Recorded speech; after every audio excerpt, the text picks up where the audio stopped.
안녕하세요, 소낙비입니다.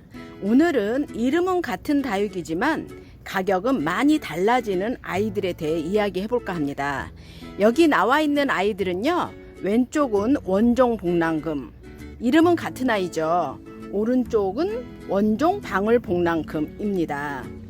이름은 같지만 가격은 많이 다릅니다. 이야기해 볼게요. 우선 왼쪽 원종 복랑금부터 살펴볼게요.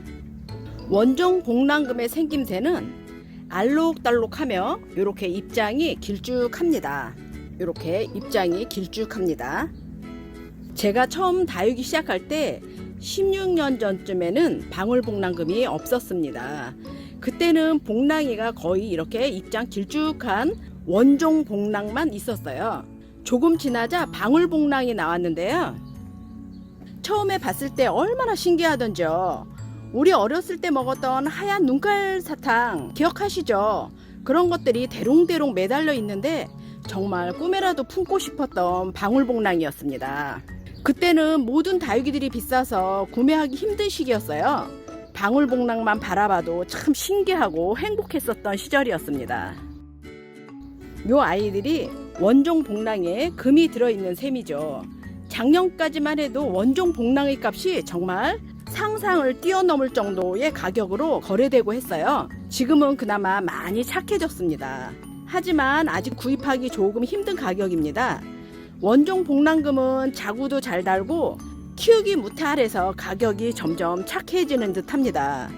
이런 군생은 아직 가격이 굉장히 세지만 이렇게 머리 하나짜리 원종 복랑금은 그리 비싸지 않으니 쉽게 구입해서 반려식물로 키울 수 있을 것 같습니다.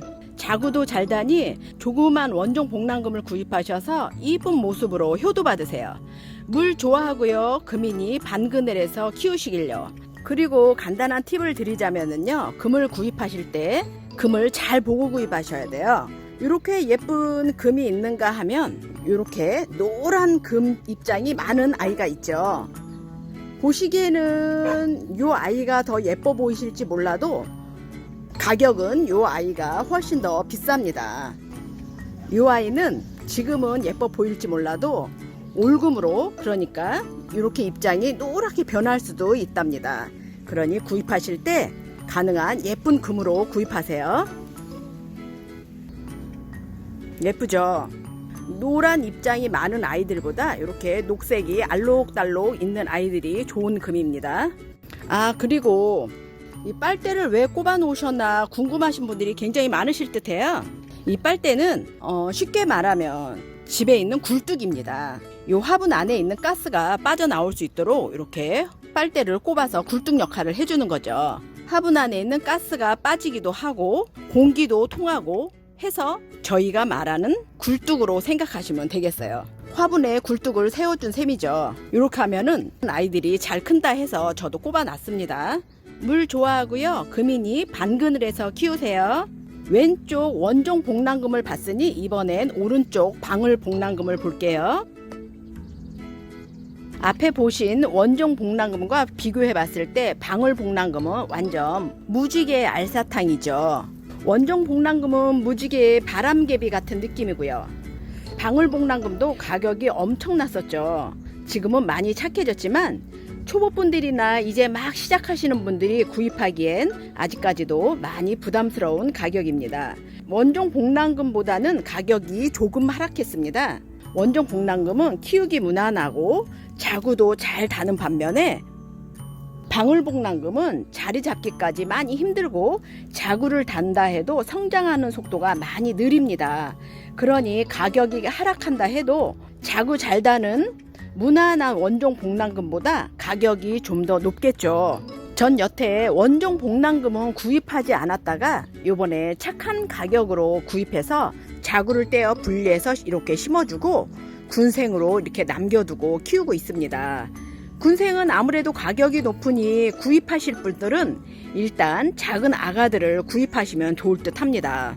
원종 복랑금이나 방울 복랑금을 구입하실 때 주의할 점은요, 일단 금이 예쁘게 들어가야 합니다. 앞에서 원종 복랑금 구입할 때 주의하실 점은 제가 보여드렸는데요. 이번에는 방울 복랑금 구입하실 때 주의할 점을 비교해 드릴게요.